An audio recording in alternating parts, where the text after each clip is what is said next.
السلام علیکم ورحمۃ اللہ وبرکاتہ۔ دوستوں، آج ہم سفر شام پر بات کریں گے کہ جب رحمت عالم صلی اللہ علیہ وآلہ وسلم کی عمر مبارک 12 سال کے قریب پہنچی تو حضرت ابو طالب نے اپنے تجارتی مقاصد کے لیے شام کے سفر کی تیاری شروع کر دی۔ علامہ ابن خلدون نے عمر کے بارے میں 13 سال اور 17 سال کے 2 قول لکھے ہیں۔ جب آپ روانہ ہونے لگے تو رحمت عالم نے اپنے چچا کے اونٹ کی نکیل پکڑی اور اصرار کیا کہ مجھے بھی اپنے ہمراہ لے جائیے۔ حضور نے آپ کی اونٹنی کی مہار پکڑ لی اور فرمایا، اے میرے چچا، آپ مجھے کس کے سپرد کر کے جا رہے ہیں؟ میرا نہ باپ ہے اور نہ ماں۔ چنانچہ ابو طالب آپ کو ساتھ لے جانے پر تیار ہو گیا اور آپ کو اپنی اونٹنی پر اپنے ساتھ سوار کر لیا۔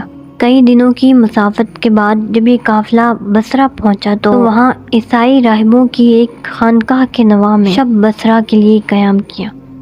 اس خانقاہ میں ایک عیسائی راہب عرصہ دراز سے سکونت پذیر تھا۔ اس کا نام جرجیس تھا لیکن بحیرہ کے نام سے مشہور تھا۔ دوستو، بحیرہ سریانی لفظ ہے اور اس کا معنی ابکرا اور نابغہ ہے، یعنی ازہد، دانشمند اور علامہ روزگار۔ کہتے ہیں کہ حضرت عیسیٰ علیہ السلام کے حواریوں کو جو خصوصی علوم عطا کیے گئے تھے وہ نسلاً بعد نسلاً چلے آتے تھے، اور اس زمانے میں ان علوم کا امین یعنی بحیرہ راہب تھا۔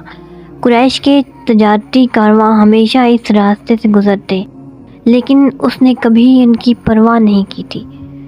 وہ ان سے گفتگو کرنے کا روادار بھی نہ تھا، لیکن اس دفعہ جب یہ قافلہ اس کی وادی میں داخل ہوا تو اس نے اپنی خانقاہ سے دیکھا کہ ایک نوخیز بچے پر بادل کا ایک ٹکڑا سایہ افگن ہے، اور وہ بچہ جدھر جاتا ہے بادل کا ٹکڑا اس کے ساتھ ساتھ جاتا ہے۔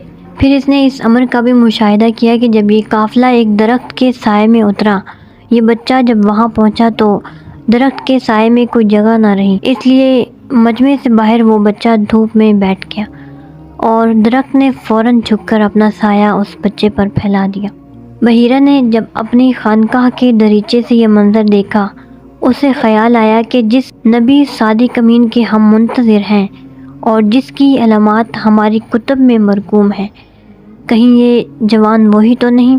اسے قریب سے دیکھنا چاہیے تاکہ ان کی نشانیوں کے بارے میں پورا وثوق ہو جائے۔ اس نے اس کے لیے یہی تجویز مناسب سمجھی کہ سارے قافلے کی ضیافت کی جائے۔ وہ نوجوان بھی آئے گا، اسے قریب سے دیکھ کر دل مطمئن کر لوں گا۔ چنانچہ خلاف معمول وہ اپنی خانقاہ سے نکل کر ان قافلے والوں کے پاس آیا اور کہا کہ آج آپ کے قافلے کے تمام افراد کو میں دعوت دیتا ہوں کہ وہ آج محاذر میرے ہاتھ تناول فرمائیں۔ اس کے اس طرز عمل سے سارا قافلہ سراپا حیرت بنا ہوا تھا۔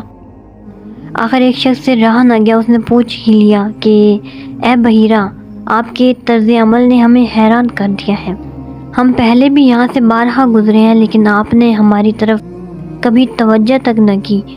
اس دفعہ آپ خلاف معمول اپنی خانقاہ سے چل کر ہمارے پاس آئے ہیں اور ہمیں کھانے کی دعوت دے کر ہماری عزت افزائی فرمائی۔ آپ کے طریقہ کار میں یہ بین تفاوت کیوں؟ بحیرہ نے بات کو ٹالتے ہوئے کہا کہ بے شک آپ درست کہہ رہے ہیں، لیکن آخر کار آپ ہمارے مہمان ہیں۔ اپنے مہمانوں کی عزت کرنا اور ان کی ضیافت کا شرف حاصل کرنا ہمارا فرض ہے۔ جب مقررہ وقت آیا تو قافلے کے سارے افراد بحیرہ کے ہاں آ گئے۔ اس نے بڑے اہتمام سے ان کا خیر مقدم کیا، لیکن جس جان عالم کے لیے وہ بڑی بے تابی سے اپنی آنکھیں فرش راہ کیے ہوئے تھا وہ کہیں نظر نہیں آ رہا تھا۔ اس نے پوچھا، آپ میں سے کوئی رہ تو نہیں گیا؟ انہوں نے بتایا کہ تمام لوگ آگے ہیں، صرف ایک بچہ پیچھے رہ گیا ہے، اسے ہم اپنے خیموں اور اونٹوں کی حفاظت کے لیے چھوڑ آئے ہیں۔ اس نے اصرار کیا کہ اسے بھی ضرور بلاؤ، اس قافلے کا کوئی فرد چھوٹا ہو یا بڑا، غلام ہو یا آزاد، پیچھے نہ رہ جائے۔ چنانچہ آپ کے چچا حارث بن عبد المطلب گیا اور حضور کو بلا کر لے آئے۔ اس پیکر نور و سعادت کے آنے سے بحیرہ کے دل بے قرار کو قرار آ گیا اور وہ حضور کو پہچاننے کے لیے رخ انور کو دیکھنے میں محو ہو گیا۔ جب قافلے والے کھانے سے فارغ ہوئے تو اس نے سب کو رخصت کر دیا اور خود حضور کے قریب آیا اور آزمانے کے لیے کہنے لگا، میں تم سے لات و عزیٰ کی حق کے واسطے سے سوال کرتا ہوں کہ جس بارے میں آپ سے پوچھوں آپ مجھے اس کا جواب دیں۔ اس نے حضور کو آزمانے کے لیے لات و عزیٰ کی قسم کھائی تھی اور حضور علیہ السلام نے فرمایا، مجھ سے لات و عزیٰ کے واسطے سے کوئی بات مت پوچھو، بخدا جتنی مجھے ان سے نفرت ہے اتنی اور کسی چیز سے نہیں۔ بحیرہ نے کہا، تو میں اللہ کے واسطے سے عرض کرتا ہوں کہ جو میں آپ سے پوچھوں اس کا جواب آپ مجھے عرض فرمائیں۔ حضور نے فرمایا، اب جو تمہارا جی چاہے پوچھو، میں اس کا صحیح جواب دوں گا۔ وہ حضور سے آپ کی نیند و بیداری وغیرہ کی کیفیات کے بارے میں دریافت کرتا رہا۔ حضور جواب ارشاد فرماتے رہے۔ حضور جو حالات اسے بتاتے اس سے ان صفات کی تصدیق ہوتی جاتی جو نبی آخر الزماں کے بارے میں اس کے پاس تھی۔ آخر میں اس نے پشت مبارک سے کپڑا اٹھایا، وہاں اس نے خاتم النبوت کو بینہ اس صورت میں دیکھا جو اس کے پاس تھی۔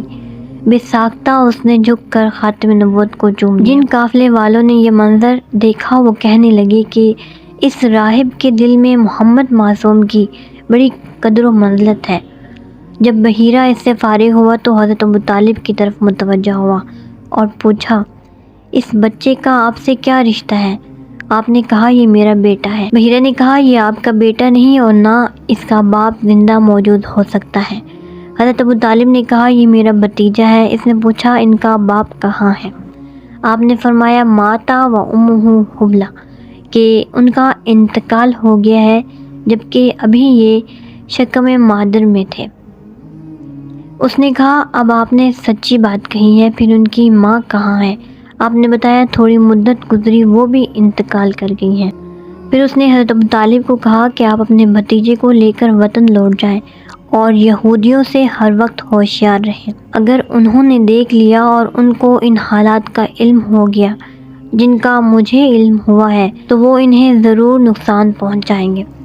آپ کے بھتیجے کی بڑی شان ہوگی، یہ چیز ہماری کتابوں میں مکتوب ہے اور ہمیں اپنے آباء و اجداد نے یہی بتایا ہے۔ دیکھو، میں نے آپ کو حقیقت حال سے آگاہ کرنے کا فرض ادا کر دیا، انہیں جلدی اپنے وطن واپس لے جاؤ۔ ایک روایت ہے کہ بحیرہ نے صراحتاً انہیں بتا دیا، یہ سارے جہانوں کے رسول ہیں، یہ رب العالمین کے رسول ہیں، انہیں اللہ تعالیٰ رحمت للعالمین بنا کر مبعوث فرمائے۔ دوستو، بعض روایات میں ہے کہ ابو طالب وہیں سے حضور کو لے کر واپس مکہ آ گئے، لیکن دوسری روایت میں ہے کہ آپ قافلے کے ساتھ شام گئے اور جلدی کاروبار سے فراغت پا کر مکہ لوٹ گئے۔ اور ایک اور روایت یہ بھی ہے کہ حضرت ابوبکر بھی اس قافلے میں شریک تھے اور جب راہب نے تاکید کی کہ آپ کو فوراً وطن واپس بھیج دیا جائے تو حضرت ابوبکر آپ کو اپنے ہمراہ واپس مکہ لے آئے۔